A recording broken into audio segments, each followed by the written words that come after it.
Hello again. Welcome to another session of IndieX 2022.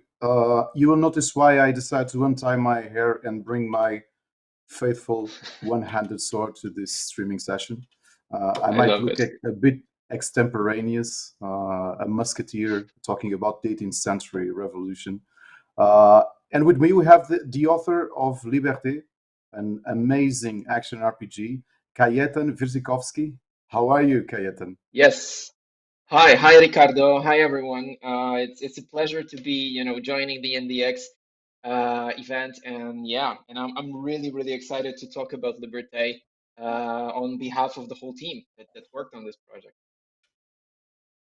First of all, the game is already in early access, so I think our good friends already posted the link to the Steam store on I think both chats, both on the streaming sessions we are having. So Mhm. everyone can now play what's available on Liberty on Steam, can't they? Yes. Yeah, so generally speaking, yeah, we entered early access earlier this year, and we are planning to release the full game early next year. And currently we are, almost every month we release a new patch with all sorts of updates, adjustments, bug fixes and so on. And I think it's quite exciting to see how the game is, changing and constantly transforming.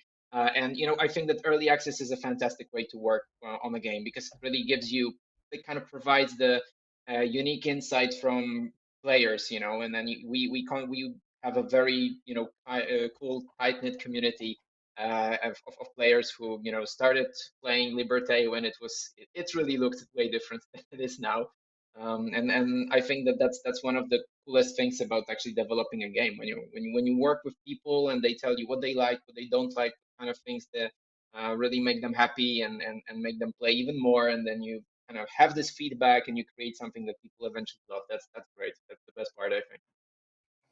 The production team was saying, and I'm going to quote them what you were saying before of the streaming session. The game looks amazing. The question is, how many people is developing a game with this amazing look and also this amazing feel in terms of mechanics and game design? Thank you so much for saying that. Means a great deal. It's actually after 2 years of development, at some point you really, you reach a moment when you feel like, gosh, are we even doing something that people will like? Does it even make sense?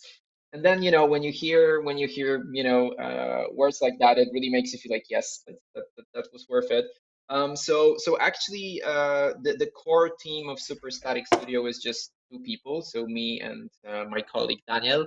I take care of the whole of developing the whole lore of the game, writing the dialogues and creating the story, plus working together on with Daniel on the gameplay mechanics. And Daniel is our lead developer. We also collaborate with a publisher, Anshar Studio, and they also help us a lot with promoting the game and helping us out with basically getting the word out about Liberte across all the events that we joined this year. And we also had a few people who helped us out with very particular parts. So we had one person, Luca, who was helping us with designing all the locations in Paris because the game really we actually used real places in Paris. We actually used we firstly we researched the maps of Paris from around the time of the French Revolution, and then Luca was redesigning all the buildings and everything to look the way it was supposed to look like. At that time, we also had people who helped us out with art. So we had our lovely artist Anya, who created all the characters, who created all the leading arts for the game. So we had a lot of people who helped us along the way. But generally speaking, as I mentioned, the core is just two people who, we started doing this just when COVID started. So it's one of these projects when we actually like we were really bored. We had our jobs, but we felt like, hey, Daniel was a developer and we are good friends. And we started talking about it. And I was like, hey, maybe let's make a game together. And we started with something very basic. and then we got more ambitious, more ambitious. We got feedback from people, and they said, yeah, well, you can do this, you can do that, and then it kind of grew into this thing that we have So now. Liberte is actually a child of the pandemic. I could say, yeah, we could say that it is, yes.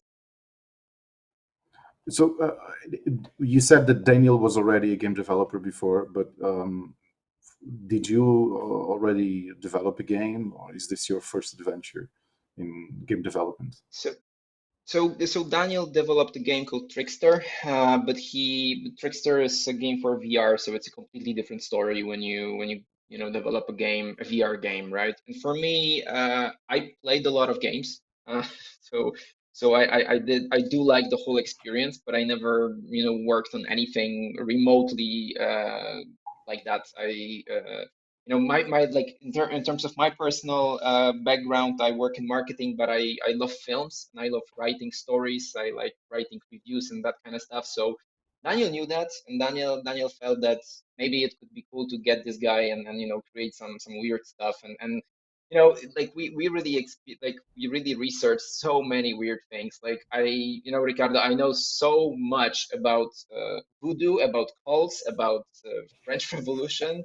Like I had to read so many things that I never thought that I will need to research, but it was fun. So yeah. I will just leave you with a promise. I might or not control myself not to sing "Bring Him Home" by Les Miserables. Okay. Go for it, go for it. In the meantime, let's dive into Liberte, this amazing game that is already available on Steam Early Access, and you can follow the links that are already on the chat to try it yourself. So Liberte is an action RPG, like Kajetan was saying, that the time period is the French Revolution. Yes. Uh, but you decided to include also a Lovecraftian theme on this. So we're Yes. used to having Victorian London as a landscape for Lovecraftian stories. We already have Seixas asking this on our chat, which is Kajetan sounds Polish. He's living in France, or how did the inspiration to do a game set in France came from? Okay. So yeah, so we yeah, I am actually based in Poland. That's true. And we are a Polish studio. So we I think it was quite a random decision. I don't know how. I mean, I know how it sounds like. How do you randomly come up with an idea to make a game like this to create the setting? But we actually started with the idea that we wanted to. What we really like, in games in general and in any kind of story is when you feel that there are more than two parties fighting with each other, right? So we together with Daniel, we both like the idea that there is a lot going on. There is a kind of an event that redefines the whole world that we are exploring, and then let's say the all the inhabitants of this world, they need to kind of somehow make sense out of it, right? So that was essentially what we wanted to do. We started exploring a lot of ideas. I always bring that up when I talk about Liberte, that my idea was to create an like city in sorry city in some kind of sea or ocean or whatever. And I always bring that up because Daniel said that this is potentially the worst idea that you can have for a game, so players actually hate it.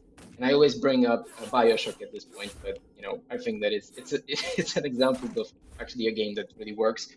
But anyway, we came up with this idea of French Revolution after thinking, okay, so we want to have um, this situation that basically turns everything upside down.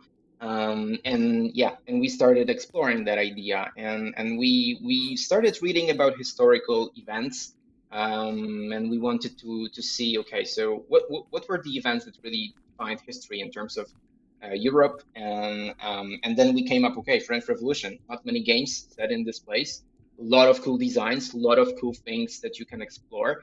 And immediately when we agreed, okay, French Revolution, we thought, all right, French Revolution, this is like horror stuff. like when you read about it, all the stuff that happened during the French Revolution, it was insane, like the bloodbath and everything. It was a So massacre. we came up.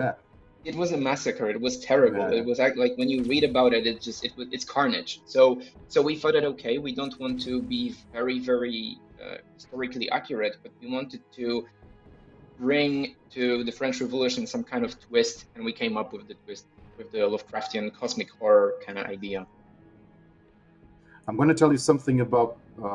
I haven't told our followers and listeners before, but I'm going to tell you something about Liberte that I will believe you'll never, probably will never hear in the future.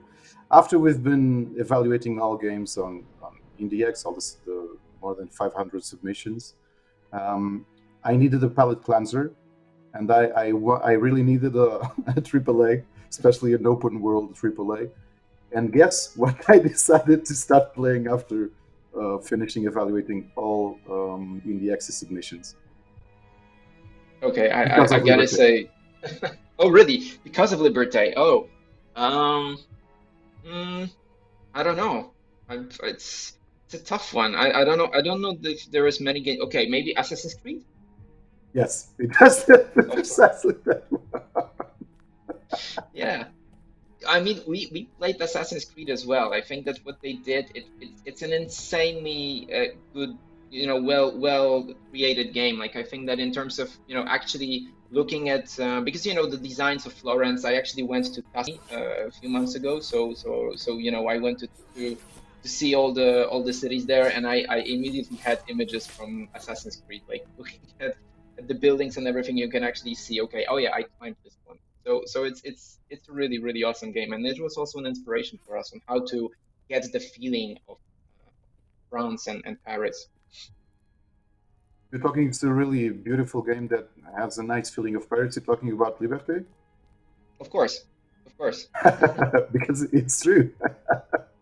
No, I mean we actually want. Thank you so much. We really when we started working on Liberte, we had a lot of ideas, right? We wanted to explore because in the beginning, and that's actually something that you kind of triggered in the conversation. So we started as an open world game. And we thought that it would be cool to combine because when you think about roguelikes, you don't really have open worlds, right? You usually have dungeons, you have chambers like Hades Mhm. and so on. You basically go from one place to another. And then we thought, okay, let's just be just be hipsters about it, and let's just do something completely different, innovative. But actually, when we started exploring this idea, we really felt the value in terms of showing Paris in an open world concept. But on the other hand, we felt that for the roguelike experience to have this dynamic and to feel that you're progressing and developing the character and gaining more and more skills and cards in our case, the open world felt kind of too big, and I think that that's why it was a very cool learning actually, just to have this, and we had this feeling of Paris, and then we felt okay, we want to keep the feeling of Paris, but we also want to have this dynamic. So actually that's how we arrived at this as this idea that you see here, that we actually wanted to have the barricades, the destruction and everything. And when you play Liberté quite a lot, you actually have this feeling that you're constantly moving around the city. You don't feel like it's repetitive, and I think that's a really good job on Daniel's side. And, I can see that you're already slashing some royal guards there. yes, down with the monarchy.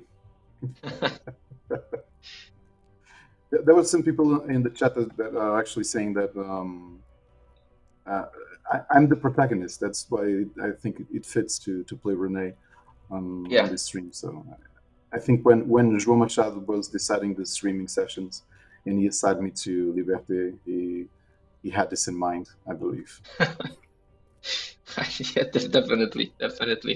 So here you're still in the tutorial, right? So you're kind of exploring the first areas, and I think that one of the things that we wanted to do differently, and like I think that you can tell that we really wanted to explore some new ideas, and we didn't really want to follow the beaten path. And what we did, we wanted to combine, creating the kind of deck-based game, with the dynamic of a roguelike game. So that's why we wanted to explore, various mechanisms that we can change in terms of what players are kind of got used to. And what we did, I don't know if you like that. I'm actually really curious to hear your thoughts, but we did two things, right? So in terms of skills, we actually wanted players to have this kind of gamble that you need to Yeah. burn cards in order to get some new cards, which means that you constantly need to have the strategy in your mind, like, okay, I need to burn this, I need to get a second, third stack of this talent, and so on. So we really wanted to have that, and this actually idea was really was at the kind of basis of what we wanted to do with Liberte. And then the second one, you can actually go right. You can jump Yeah. over the barricade, go to the top, and then jump. Yes. So Well, when you you, want us to yep, experiment with builds, like we can burn if it's not my playstyle. I can easily readapt and burn my cards to re-strategize. Is that also your exactly. idea? Exactly, yes. And then another thing that we wanted to do, because when we've played a lot of games together, and we thought that one thing that is very repetitive is the cooldown mechanism, right? So usually cooldown is just like you need to wait a few seconds or something. Like there are games like World of Warcraft got us used to that.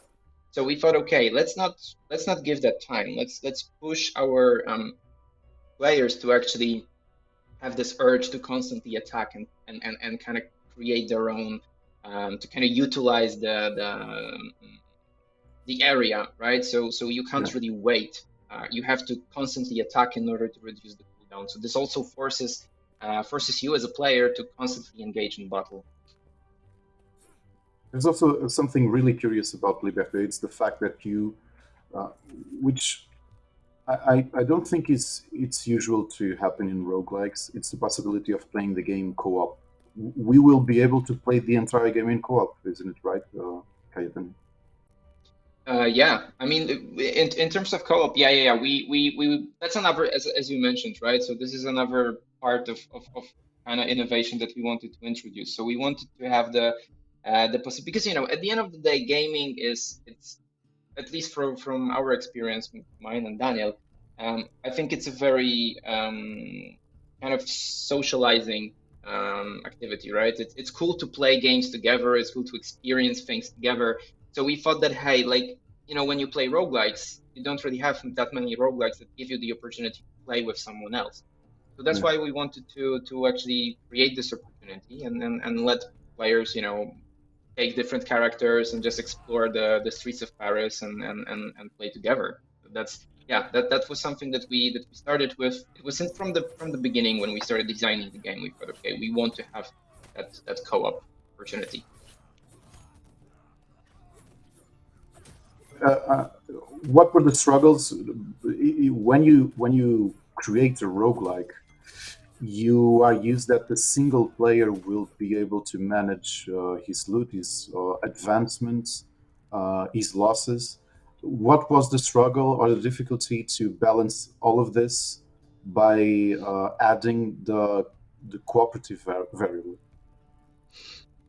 Actually, for yes and no. I would say that it's always, when you create a game that also has the multiplayer option, it always, it's as if you're developing another game, basically. It's Mhm. it, it adds a lot of complexity, right? So for us, the biggest difficulty like when we were designing the game was, okay, how do we combine a story-driven game? Because essentially Liberté, as you can see, there is the whole lore that I hope I can talk about a bit today as well. But there is a whole lore to explore. There is a huge story that is embedded in the game. And then when what we wanted to do is, we didn't want to have players basically listen to all the conversations together, because people can be on different stages and so on. So we thought that, okay, Liberté also needs to be cool without the dialogue, right? With just Mhm. just as a fun game to play when your friends wants to, spend 30 minutes or 40 minutes and just play some game to get a game together. So the experience between single player and multiplayer differs. So multiplayer is very story driven, and then Sorry, Kajetan, did I break? Did I think I fell into a place I shouldn't have fallen. Did I? Oh no. Okay, so yeah, I guess so. You can't move. So yeah, I'm stuck. I'm stuck. The button, I'm stuck. Yeah. So, whenever that happens, you still need to have kind of in the back of your mind that it's still a game in Of the course, in yeah, early yeah. That access. this is pretty normal, but Yeah. this was good. Yes, it's my second game in a row. Sorry, Kajetan, this is good because it brings us to another layer of the game, which is this influence marker, influence progress of Yes. our faction, um, of the other factions. So Yes. when you finish a chapter, you get a corresponding influence points to assign to the factions, and they will give you some bonuses, be it passive bonuses, isn't it? And yeah, even Exactly. cosmetic. Yes. Oh, actually, it's not cosmetic. Actually, the idea here is that so there are four Unlock a factions, right? character. So Okay. exactly, you can unlock a character. So you can unlock at this point we have four characters, including Renee, Yeah. that you can unlock. And as you can see, it's Victor, it's Anna, it's and then it's the third one. Oh God, Victor, Anna, and Victor did I just and yes, Victor. wait. Yes, Victor, Anna, and okay. So he's not added yet. Sorry. So we Yeah. also will add. That's why he's not here. So in the tribe you will also have Eli. So the four factions. Each faction has two characters that you kind of develop relationship with, and you explore their story. And what you do actually here, you will see that. So you start every mission within the run starts with conversation, right? So here, when you kind of dig into the dialogue, you see that both of these characters are trying to kind of get you on their side, right? So in Liberte, what we wanted to create is the feeling that you always have a side and you support one of the groups, and then of course the more you, for example, support the church, the more benefits you will get from them, right? Because you get tied to this group, let's say, or faction, however you want to call them. Kajetan, what happens in these situations where you have this branching, this decision branching when two players decide opposite things? When you play in co-op. Yes. Okay, so usually the way it works is that when two players take the opposite sides, then of course the host is kind of the, let's say, leading one, Hmm. right? So the host's response is going to be kind of higher than the player who joins the server. So that's how we solved it, because we didn't want to keep it at random chance or something. So that's the way that's how we solved the issue. And here you actually have something that we also wanted to include. So if you head on your left, after of course you look at your cards and everything, on top left, if you go there, My left? yeah. If you go to the top, there is this fence or something. Oh, yeah, yeah, Okay, yeah, yeah. here, yeah. So here, this is another fun idea that we wanted to include. So of course, Paris, it's a city of art. So we will include, and we are expanding the number of encounters like that. So we want to create the feeling that you're not only walking around the city and just fighting one character after another, but we actually want to create this feeling that you can kind of get in some kind of relationship also with the characters that you meet in the game, other than people that you fight with or fight for. So therefore, there you have it. Like, you have a painter who paints images and paintings of characters that you meet. You will also meet a guy who is just selling meat products, and you can buy some meat to get some more health, and so on and so forth. So we also wanted to include some really cool like mini games and so on, so that players can actually get a bit of rest from fighting all the time. In this moment, how far are you in terms of development? Do you feel you're still too far away from a gold version? I would say that the biggest kind of challenge that we have right now is the story. So my job, and we are actually in the process of writing a huge part of the story, and we're developing the finale, which Hmm. is absolutely bonkers. I'm not gonna reveal what it is, but I can tell you that if someone is really into body horror, they're gonna love it. This Okay. is like what we came up with, and if Just you tell me it's a lot David Cronenberg inspired kind of body horror, and you just sold my game of the year for 2023. If you really it's take it. exactly that. It's exactly Oh, that. So okay, so I'm and sold. and I wanted to yes. No, I actually wanted to mention it with Cronenberg, and I also wanted to mention a few movies that can kind of give you the feeling. So uh, Annihilation from Alex Garland. That's one of the inspirations that we had. Cronenberg's Fly. The recent movie that we both liked, Men from Garland again. So generally speaking, like all kinds of twisted things happening with body, and that's how we actually understand horror in Liberte. It's not really ghosts. It's something that happens with your body, with your mind, and this is also why we used this Lovecraftian reference, because we wanted to create this feeling that you're not really sure entirely as the main character what's going on with your mind, whether you're possessed, whether the main antagonist of the story, Lady Bliss, is in your head. Does she exist, and what's going Mhm. on? So that's what we wanted to capture. Yeah, this mechanic of having actually to use the cards to gain slots available to install or to add cards to your build is a pretty good idea.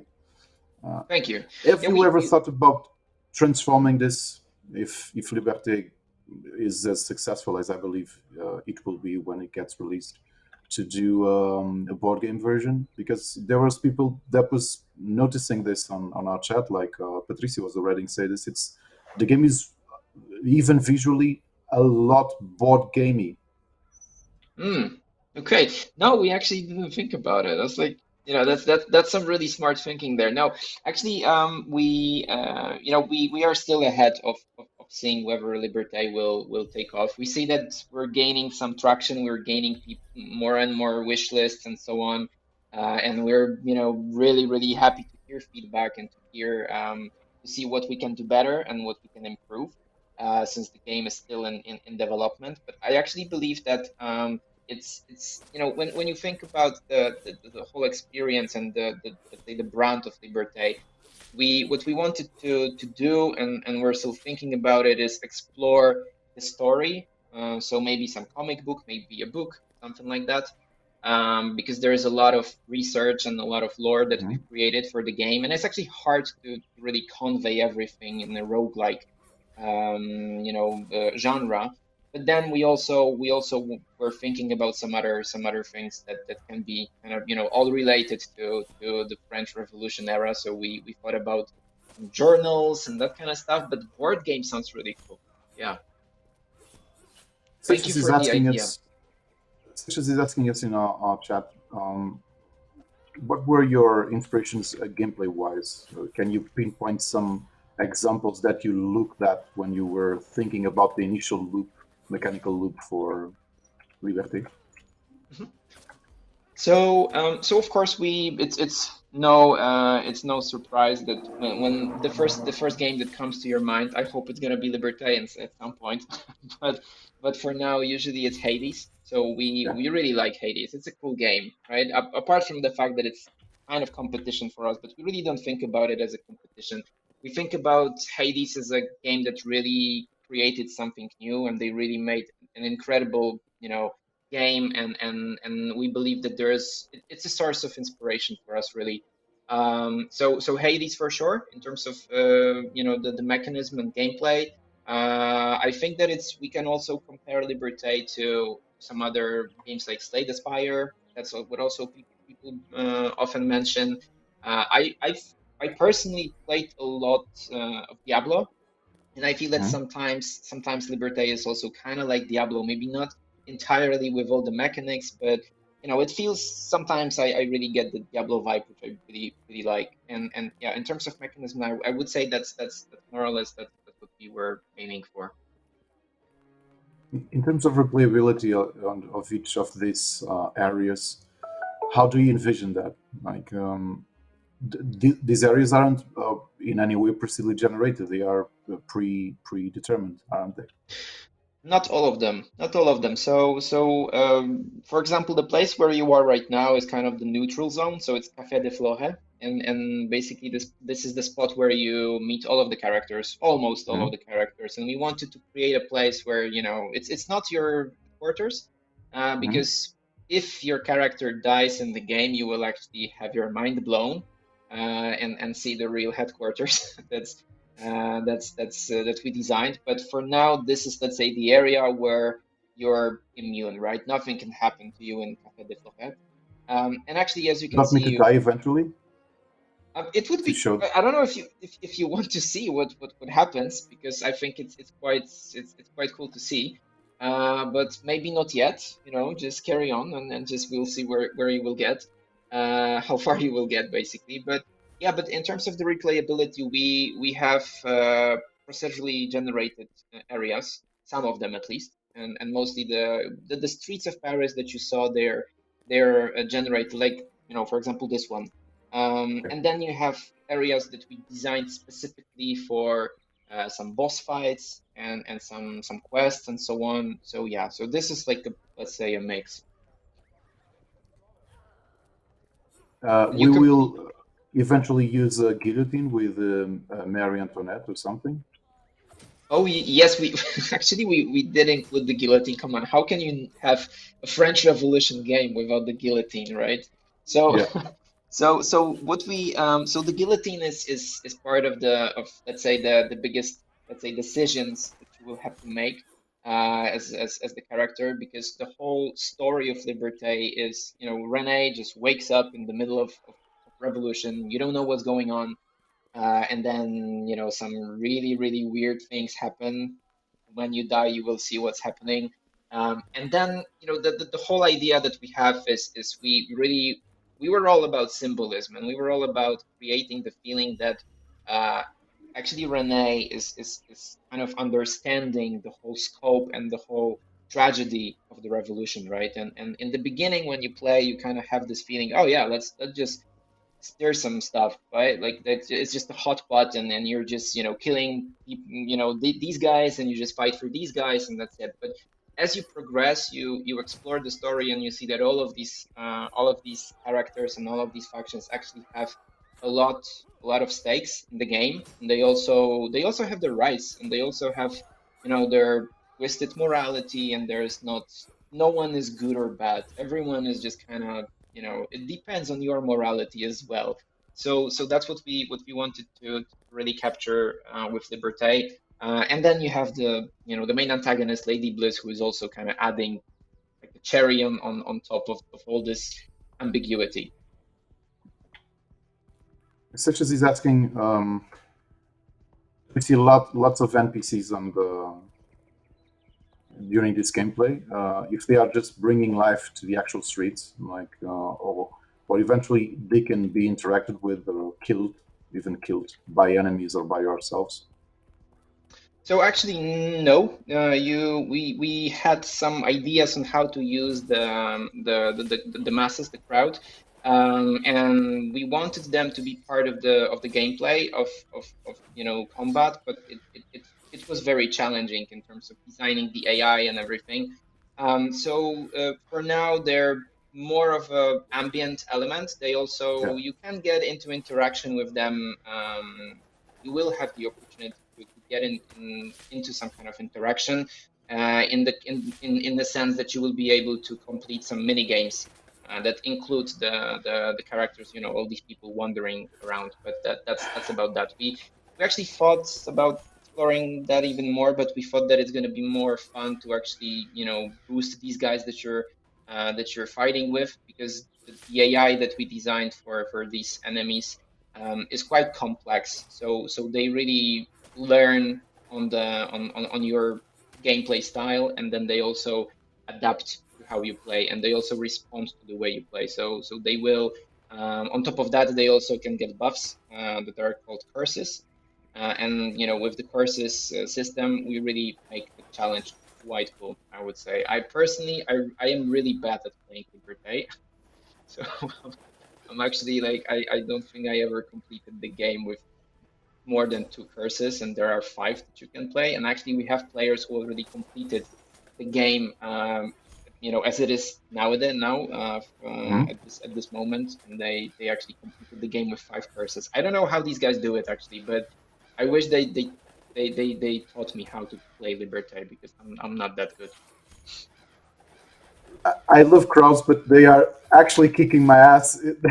I'm almost dying because of the flying crows and not this guy. Yeah, The game just spiked in terms of difficulty in the meantime. I told you these guys are kind of getting to know how to play against you. So Yeah, they're I'm noticing. They're like, so this idiot just walks around this statue. Let's throw him some crows to see if he exactly dies. because they Ah, can't reach you. Yep. And there you ah. go. Yeah. So here is the cool I think part. So this is every roguelike always struggles with kind of explaining, okay, your character dies, what's next? Like, why do you Yeah. come back to the game? Um, so this is what we came up with, and it's, again, like, if you're into Cronenberg, Lovecraft, and all this weird stuff, like, this is what you get.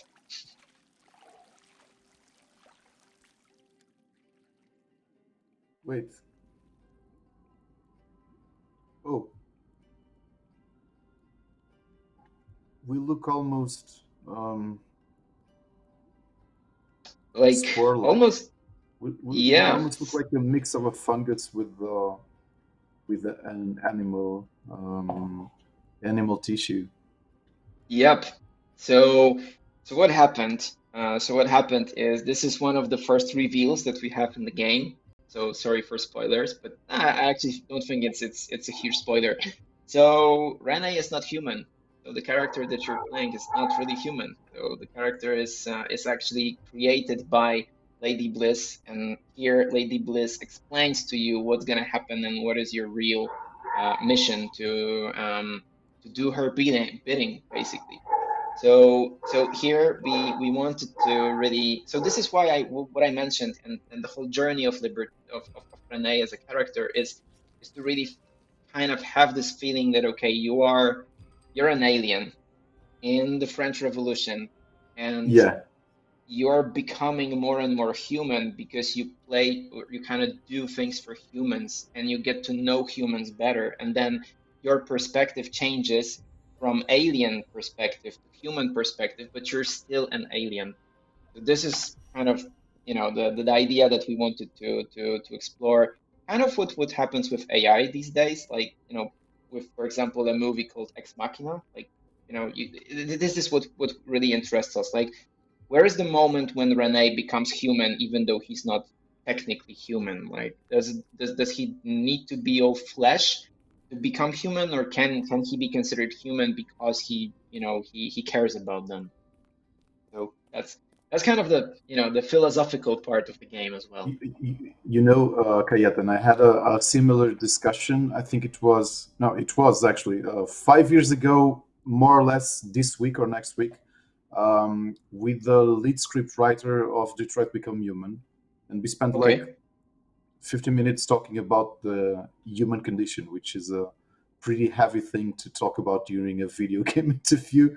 But actually, that's where the conversation went, and it's cool that you actually wanted to bring a more complex storyline. It's not just the eventual visual shock of having this body horror or more organic kind of approach, but at the same time, um, make or have us have this philosophical conflict with the character and how do we envision him.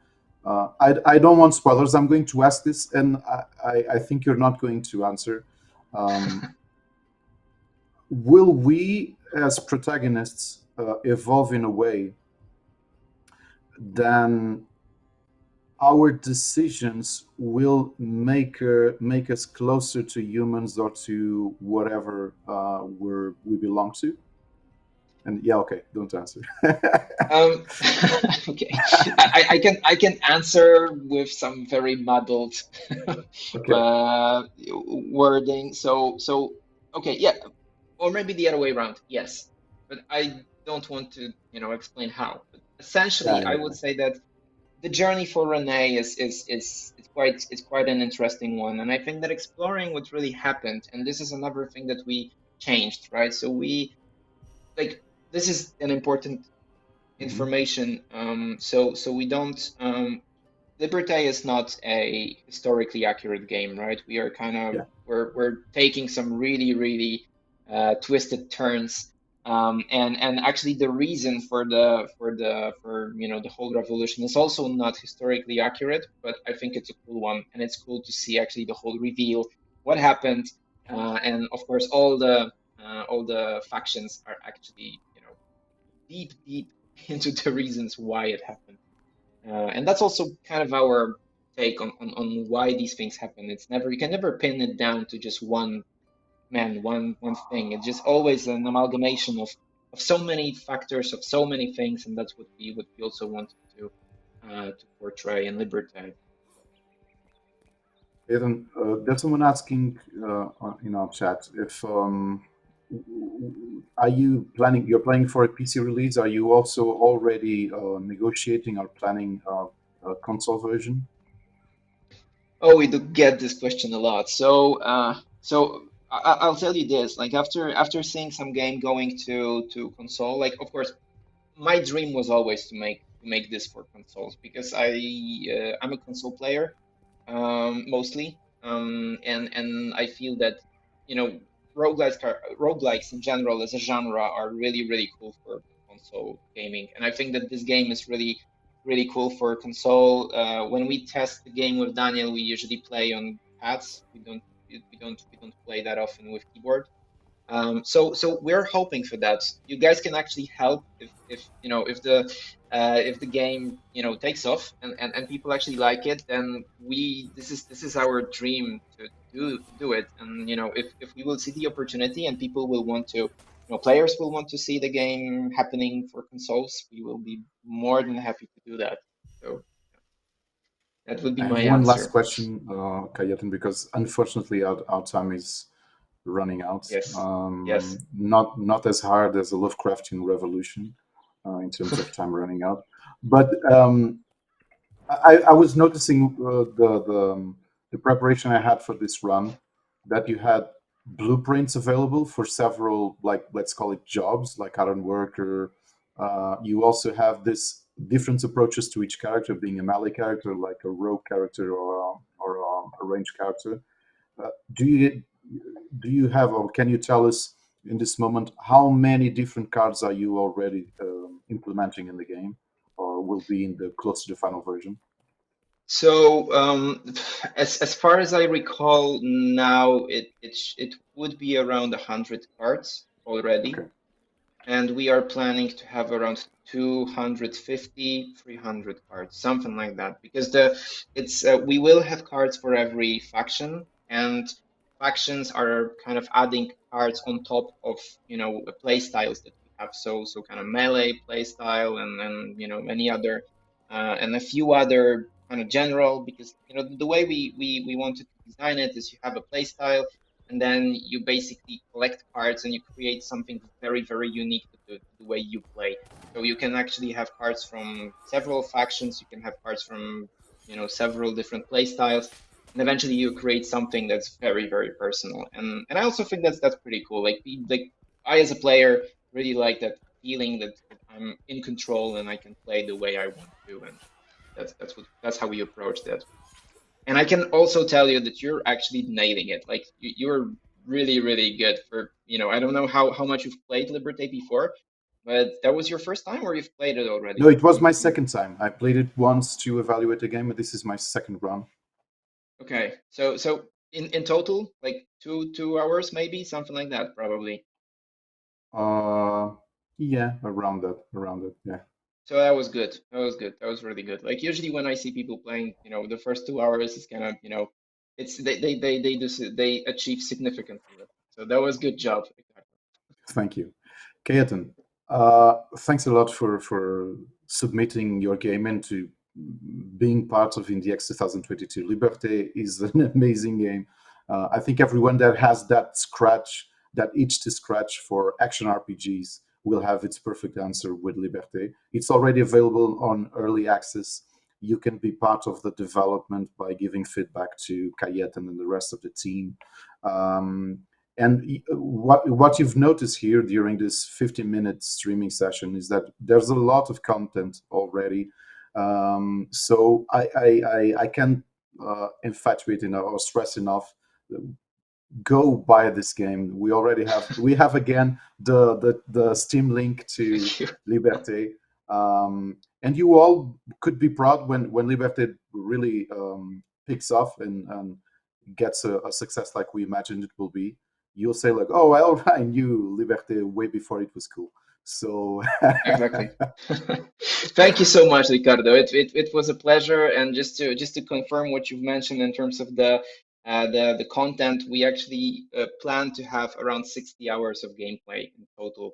oh, So what you get now is still a fraction of what we are working on designing, and then in the final version of the game, we will have there is a whole huge story to be told in the gameplay. So yeah. I think it's you can feel free to explore that, and as you mentioned, like help us out, get the word out. Yeah. Thank you so much, and it's been a pleasure to join in the X. Thank you guys. thank you. Katen, thanks again for being with us. Everyone who is joining us on both streaming platforms, please stay tuned because we'll be back in 10 minutes with the Fermi Paradox.